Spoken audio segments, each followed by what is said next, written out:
Hi, Stephanie. So happy to have you here today as my guest on Unfounded. Our topic today is And the Brand Played On. When it comes to talking about design and customer experience and building a brand, girl, you know things. I remember when I first met you, we were in a bunch of rooms together, but I didn't know you. And you just kept saying incredibly smart, empathetic, interesting things. And I think I followed you into a bathroom one day and I was like, who are you? Tell me who you are so I can be connected to you forevermore. And so I am so happy to have you here today for this conversation. We have three questions that we're going to ask each other about brand and startups and all of that. One looks to the past, one speaks to the present, and one looks to the future. As you know, we've given each other a sneak peek at questions 1 and 2 about the past and the present. A question 3, the one about the future, that's the wild card, and we have not shared that with each other in advance. And no formal bios on this show, but for anyone watching or listening, you can read about Stephanie's experience as an entrepreneur, as an investor, a mentor, an advisor, a builder, a doer. All of that is in the show notes. But instead of reading bios, I've asked Stephanie to pick 3 words to describe herself before we jump into this conversation. So, Stephanie, 3 words. Okay, but first, I just want to say, Melissa, that you have been a mentor to me as a mentor. So it really is my honor to be here today to get to contribute to something that you are doing. So thank you very, very much. But I am a resourceful creator and integrator. Yes. Sounds dangerous, doesn't it? Oh, it sounds so good. You again, nobody needs me to affirm their words, but those are like the best words. And I don't know about that. Truly the reason why I chased you down the hall to meet you. You are those things. Yes. Okay, we're gonna get into this. And the brand played on. Let's talk about it. All right, Stephanie, get in your time machine. I'm gonna ask you to look backwards for this question. Yeah. So in the 1500s, branding was literally about putting your literal mark on stuff to make it yours. In the 1800s, it was about mass production and being able to help people distinguish. It wasn't until the 1960s that the word branding took on the more experiential and emotive qualities that I think we sort of glibly bandy about today. But even with that shift, branding for a very long time remained the purview of very large companies. For startups, brand was about your logo, your look and feel, maybe packaging, and then that was kind of it. Until it wasn't. And then all of a sudden, there was this seismic shift, and consumers, both on their personal and professional sides, basically began universally responding to, if not demanding, branded experiences from almost everyone that they bought things from. And I know this is a very complex dynamic, but from your perspective, what do you think drove this change? Well, first of all, you are quite right. A seismic shift has occurred.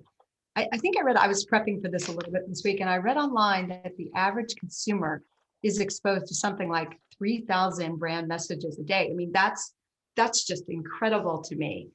So I thought what I'd do actually is tackle this from the supply side as well as the demand side. I was an econ major, so let's give that a try. And I'm going to start with the supply side, and you know what I'm going to say. It simply has gotten cheaper and therefore more accessible to startups to create and communicate brands. You know, startups can crowdsource brand names now.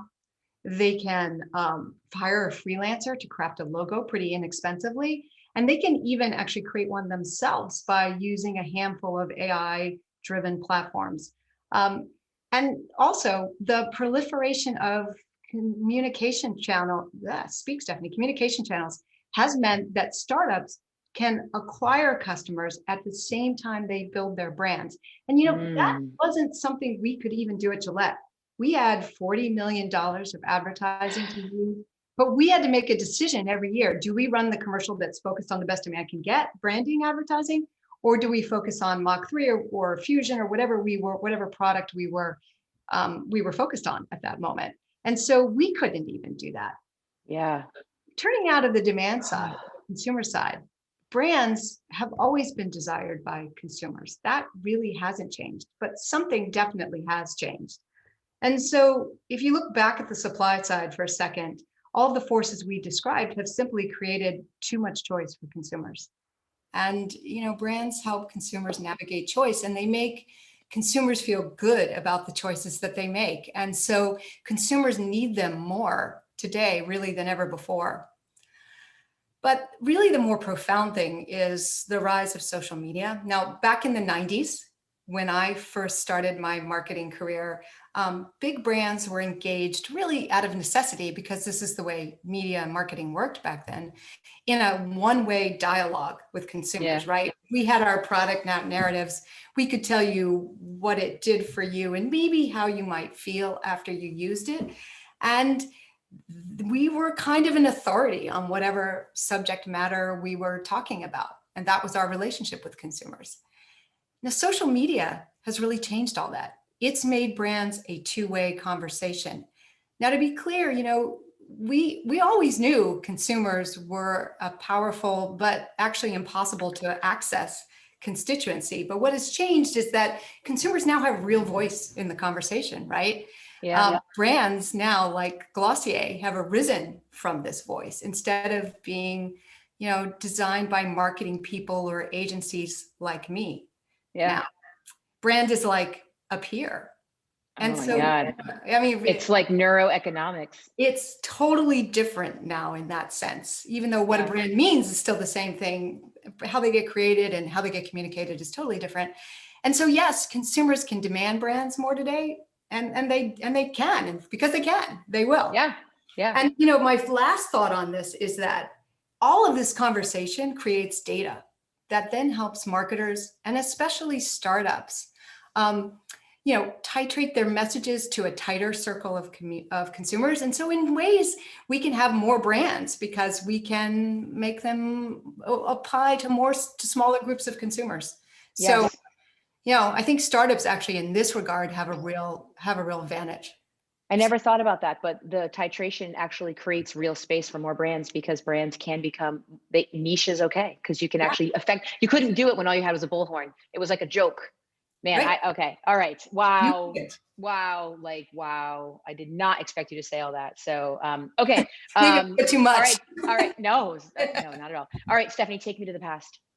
Okay. Where's my question? Hold on a second. Where is my question? Oh, this is so bad. Okay.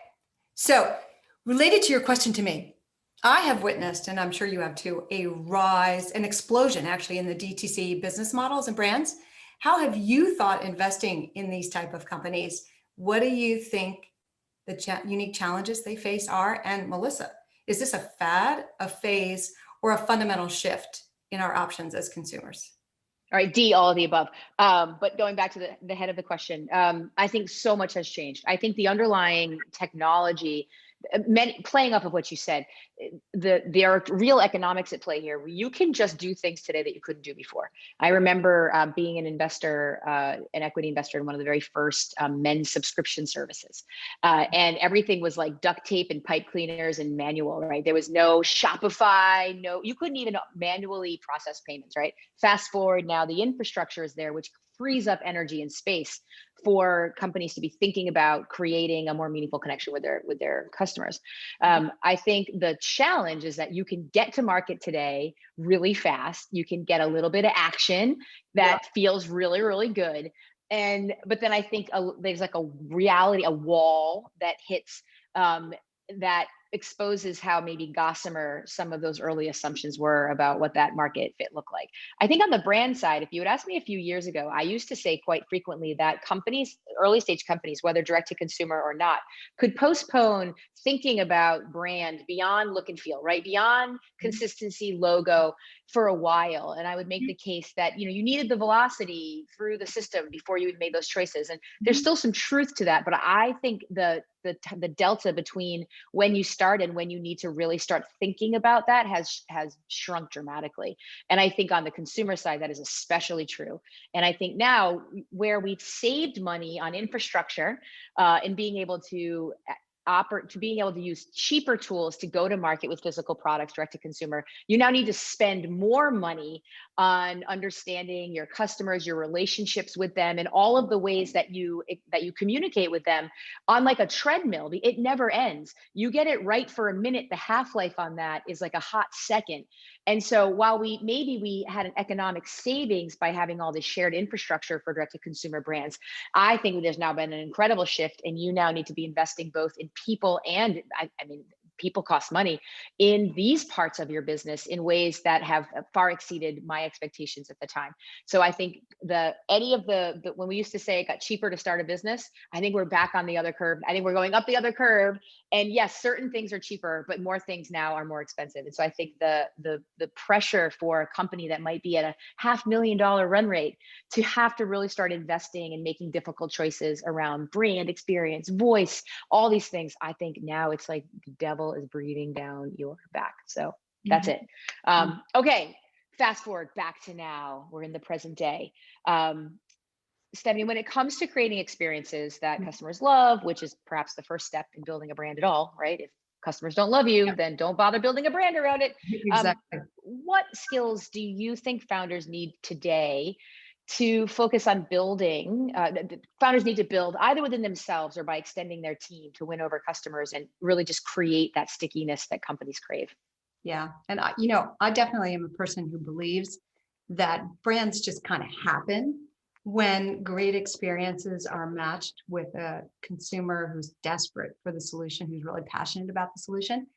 And there's been a lot written about creating a great product. So what I thought I'd do to answer this question is focus on how marketing thinking in the earliest of stages, and you touched on this a little bit in your answer to my question, how marketing thinking in the early stages can really set you up for a great brand. So there's really three things: be a detective with your customer, think like a social scientist, and act like a designer. So first, be detective with your customers. You as a founder are trying to figure out who your customer is and what drives them to you. And you want to do that so much so that you could actually characterize them. I often advise founders that they should try to come to, through testing, figure out the sort of the 3 to 5 attributes, behaviors, or attitudes that their early customers have in common. We found, I worked on home laser for Gillette. We found that the key predictor of our early customer was how bothered a woman would say in a survey how bothered she was by her body hair.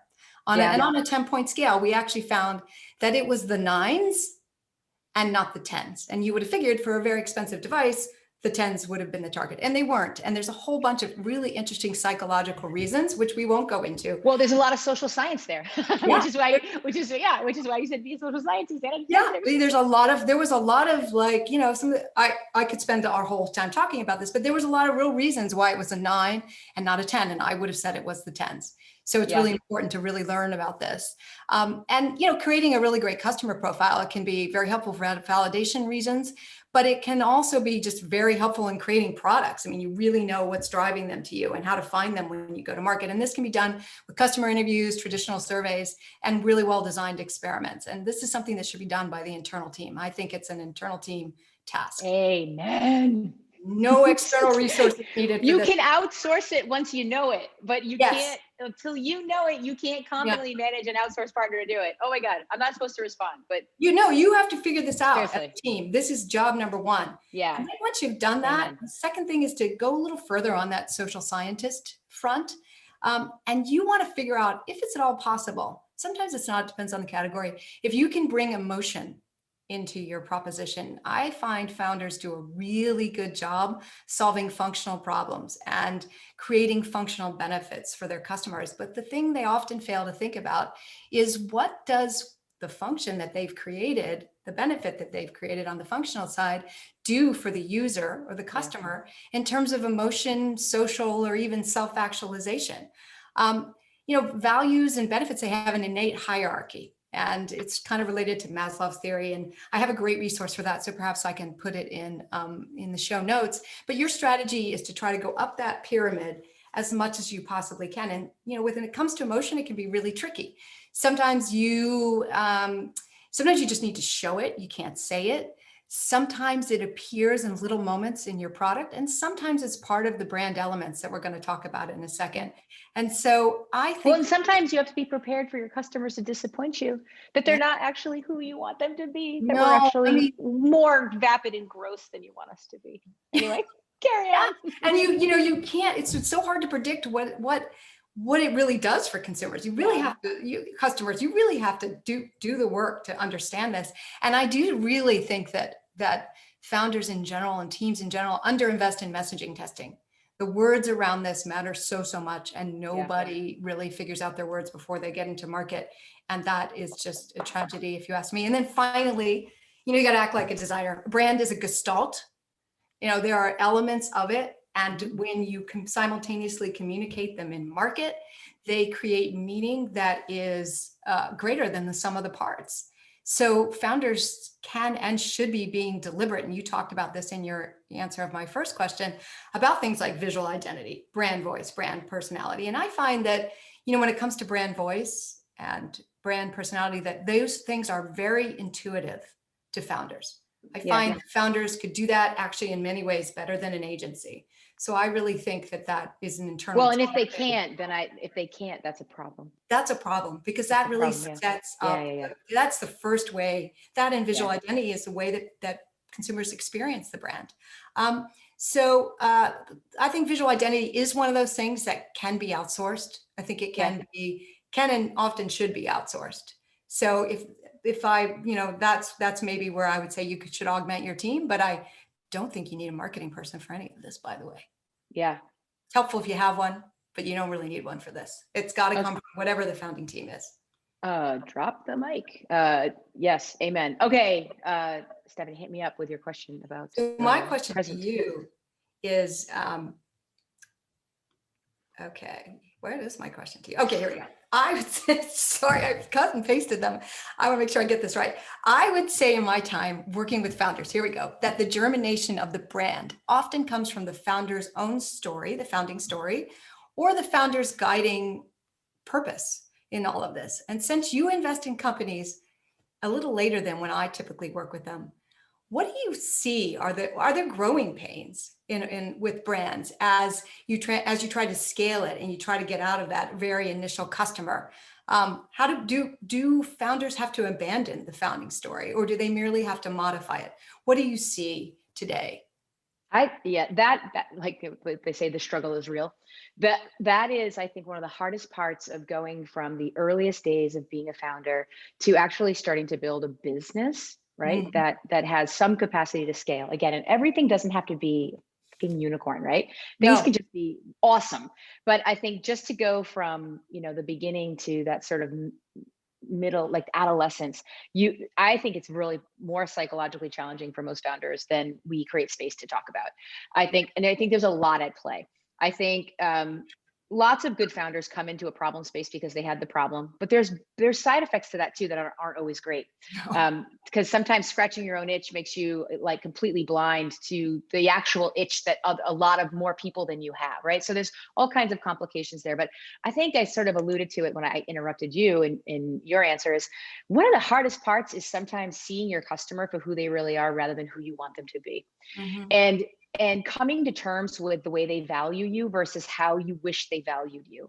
And particularly if you were really instrumental in the design of the technology, in the software and the product, whatever it is.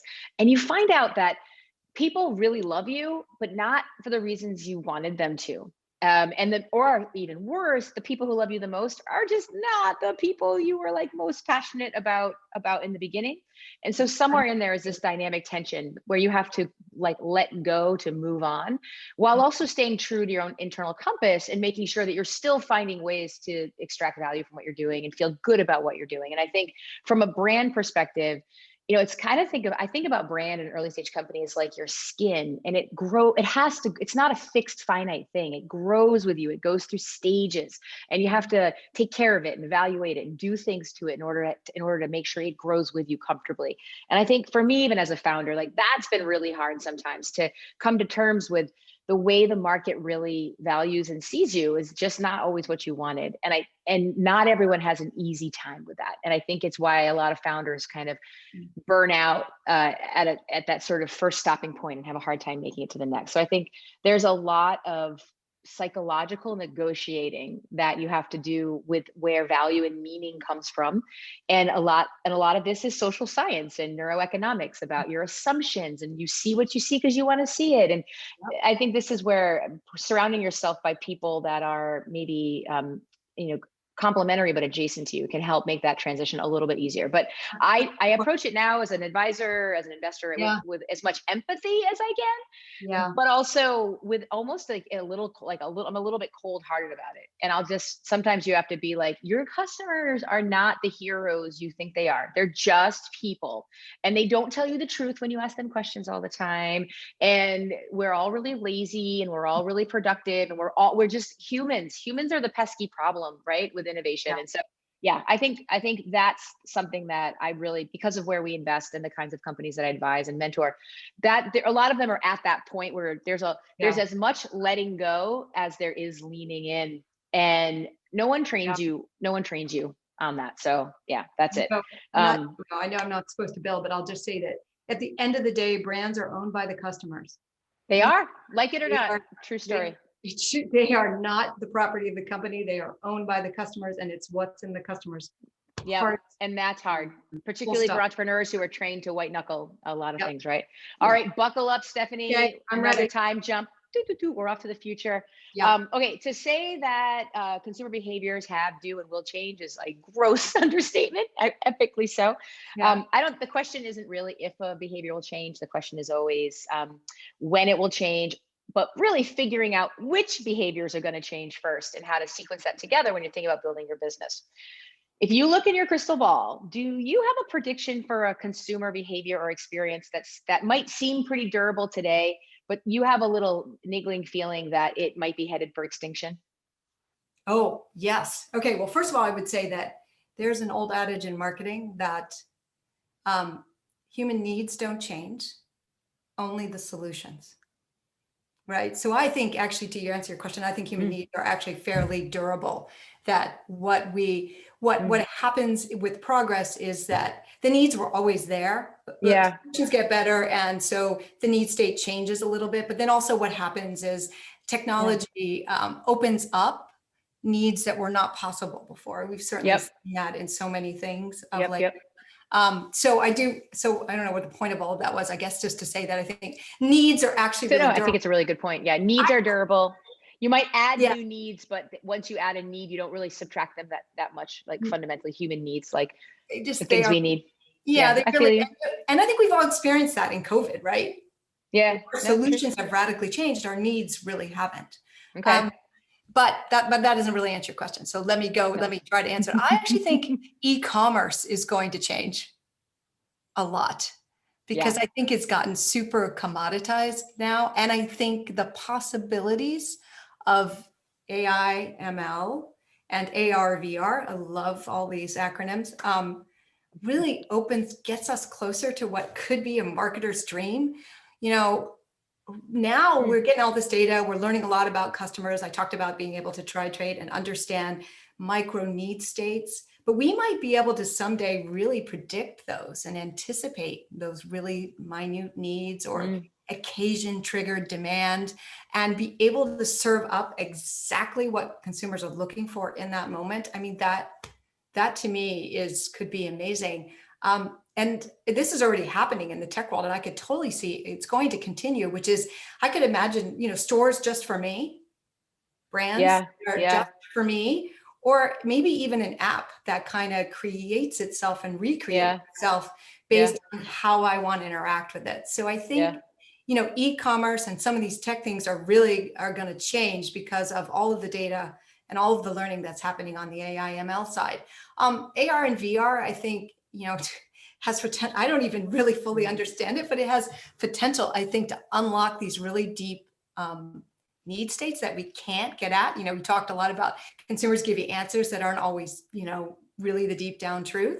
But I think AR, VR might give us a way to kind of get at Yeah. what brands really mean to people and how we can personalize them more. And these could become platforms for one-to-one conversations. And so brands may be very ephemeral and may really become very personalized and I individual. love that. I think again, I have to. It's my show. I'll do whatever the hell I want. I have to. Your point about this concept that my desire for choice and agency is durable. I don't know if it is. And if you can deliver to me what I want when I want it before I even have to put energy against it, that might work out just fine. And I think that's a really huge example of like a pillar of marketing and branding is this idea that I'm in charge, I have agency, I want choice. Yes. I don't know if I don't know. I don't know. I don't know. I don't know. I don't know. And that's I, going to be like in the upside down world. So well, yeah, and that's e-commerce has become kind of incredible. an endless aisle, right? And It's yeah, like, do I really want this anymore? yeah. I don't Oh know. my God. Okay.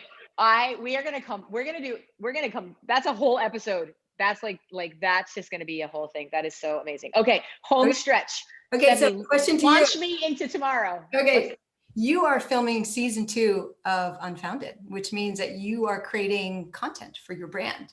And what, if anything, does this video cast or blog indicate about the future of the Rev Up brand?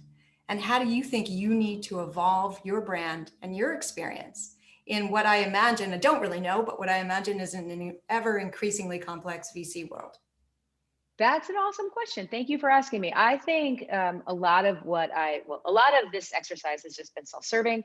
I wanted to have conversations with people that I really admired and loved about topics that were exciting to me. Some of that just comes from the isolation of the pandemic. I think it's also an awesome time to just put stuff out there, and maybe it's helpful to somebody, maybe it isn't.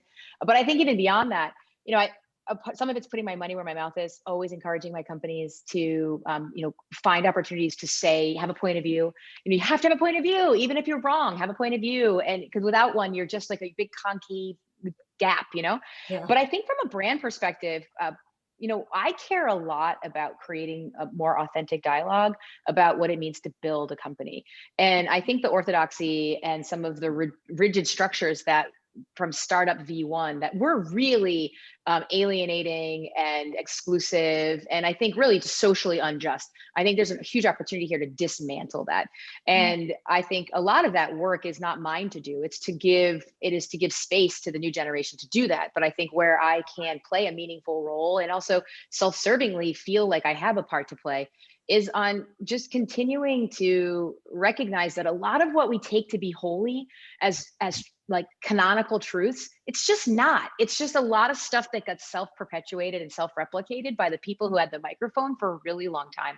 Yep. And while there are learnings and lessons and things that hold true, and you'd be wise to pay attention to them today, so much of what I took as gospel, it took me 20 years to figure out that it wasn't gospel at all. Perhaps it was gospel, which was a made up narrative that was passed down through the generations and given to me as though it was the only option. And because I didn't see myself represented in it at all, it was really unsatisfying. So I think for me, for my brand, what I think this experience has really been about is trying to live that, like make obvious in a content sense what I believe to be true, which is that there's more than one answer to every question.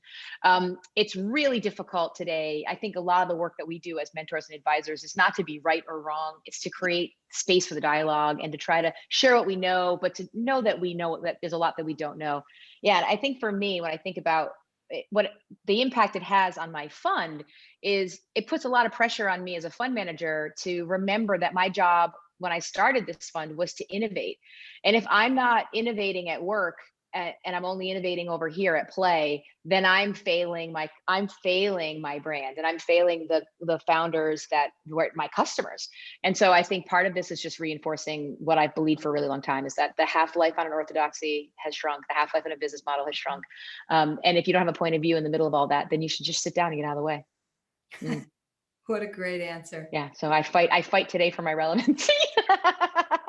And also, this is a whole day of conversations that just leaves me really inspired for all that is to come. So that's it. We did it. We circumnavigated the topic with 3 questions. You have left me with so much to think about. I will be back for more. And I can't thank you enough for all that you do. Thank you. Thank you for participating. Oh, thank you so much, Melissa, for letting me participate and share what I think is, it's an amazing subject, branding. It's so much. Well, sayonara. All right.